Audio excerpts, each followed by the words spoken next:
ఫిలింలో విజయ్ సేతుపతి గారు మీ ఫాదర్. మామూలుగా ప్రతి సినిమాలో ప్రతి నాయకుడు కథానాయకుడు అంటారు కదా, లైక్ హీరో విలన్ ఉంటారు కదా.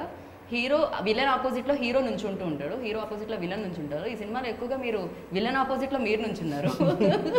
అండ్ దట్టు అది ఇంట్లో విలన్, అంతేకాకుండా ఇండస్ట్రీలో పెద్ద యాక్టర్ కూడా. సో వర్కింగ్ ఎక్స్పీరియన్స్ ఎలా అనిపించింది? బట్ యాక్చువల్లీ మీరు సినిమా చూసిన తర్వాత విలన్లా లేదు, ఒక నార్మల్ డాడ్ లానే ఉన్నారు. జస్ట్ ఇట్స్ లైక్ యా, డాడీకి కోపం వస్తే ఎలా ఉంటుంది అనేది చూపించారు. డాడ్లో ప్రేమించే నాన్న పాటు కోపం వస్తే ఎలా ఉంటుంది కూతురు మీద.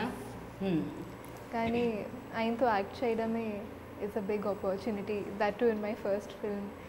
అండ్ ఫస్ట్ డే సెట్కి వచ్చేటప్పుడు కొంచెం భయం వేసింది, because he's such a big actor and I need to perform a big scene in front of him. అది మీరు ఆయన ముందు ఎక్స్ప్రెస్ చేశారా? నాకు కొంచెం భయం వేసింది సార్ అని ఆయన ఏమైనా టెక్నిక్స్ చెప్పడం జరిగిందా? లేదు, but as soon as I came to the set, he was so nice and he was so helpful that it all went away, like it faded out completely and I could like concentrate on my scene. Right. He is that nice. Right. So మామూలుగా actors చాలా మంచి actors ఉంటే ఏంటంటే director work కూడా కొంచెం తగ్గుతుందండి. అందుకే మీరు వీళ్ళందరినీ చూస్ చేసుకోవడం జరిగిందా? అందులో స్పెషల్లీ విజయ్ గారిని. అండ్ ఆయన ఆ చైర్ లాగుతుంటే కూడా యూనో ఆ క్యారెక్టర్ కనిపిస్తుంది, యాటిట్యూడ్ ఉంటుందండి స్టైల్లో. ఆయన చాలా సింపుల్గా యాక్ట్ చేసేస్తాడండి, ఎఫర్ట్స్ ఏం పెట్టరు ఆయన. చాలా నార్మల్ ఫ్లోతో వెళ్ళిపోతారు, మనకు అది కొత్తగా ఉంటుంది. అండ్ పైగా బ్యాక్ షాట్ కూడా యాక్ట్ చేస్తుందని తెలియదండి మాకైతే నిజంగా. ఆయన వెనక్కి తిరిగి నుంచున్నా ఆయన నటిస్తున్నట్టే ఉంది. మామూలుగా అయితే ఫేస్లో మాత్రమే ఎక్స్ప్రెషన్స్ కనిపిస్తాయి కదా, ఆయన నుంచున్నా కూడా ఆ క్యారెక్టర్ తెలుస్తుంది. మేబీ అది ఆయనకి మాత్రమే దక్కుతుందేమో. Is amazing actor. So yes, మీ ఎక్స్పీరియన్స్, ఎందుకంటే కాస్ట్ చేసుకోవడం ఓకే, బట్ కలిసి చేసేటప్పుడు పని నాకు తెలిసి డైరెక్టర్ కూడా యాక్టర్ నుంచి నేర్చుకుంటూ ఉంటారేమో. ఇంకా ఓకే, ఇలాంటి యాక్టర్స్ ఉంటే మనం ఇంకా ఎలివేట్ చేసి రాయొచ్చు అని.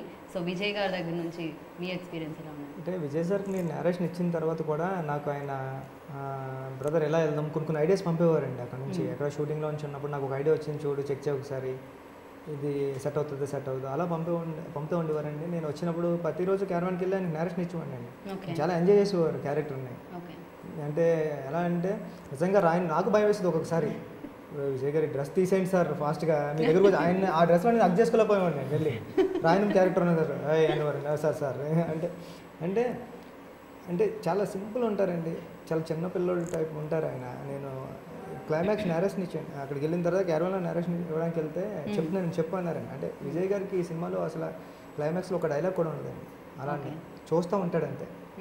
అప్పుడు నేను నేరేషన్ ఇచ్చినప్పుడు ఆయన ఏడ్ చేశాడు, నేను ఏడ్ చేస్తా నేరేషన్ ఇచ్చాను, ఆయన కూడా ఫుల్ ఏడ్ చేస్తే అప్పుడు అన్నారు అనమాట. నేను ఎక్కువ చెప్పేస్తున్నాను అంటే అమెరికన్ మూవీలో చేస్తున్నారండి ఆయన.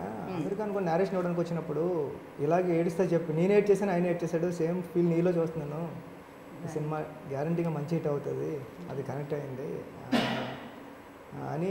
అంటే అందరికి ఇప్పుడు నేను తమిళనాడు వెళ్తే తమిళనాడు అందరికీ కలుస్తూ ఉంటాను, దేవి గారి దగ్గరికి వెళ్ళినప్పుడు అందరూ చెప్తూ ఉంటాను విజయ్ గారు మీ గురించి అందరికీ చెప్తున్నారు. ఇక్కడ హీరోస్ చెప్తూ ఉంటారండి, అక్కడ ప్రొడక్షన్ హౌస్ నుంచి కాల్స్ వస్తూ ఉంటాయి, భలే స్టోరీ అంట ఉప్పిన, విజయ్ గారు ఎప్పుడు ఇంత అలా చెప్పరు, మీ స్టోరీ గురించి చెప్తున్నారు అని చెప్తూ ఉంటారండి. అండ్ నిజంగా అంటే విజయ్ గారు చాలా బ్యాక్ బోన్ అండి ఈ సినిమాకి.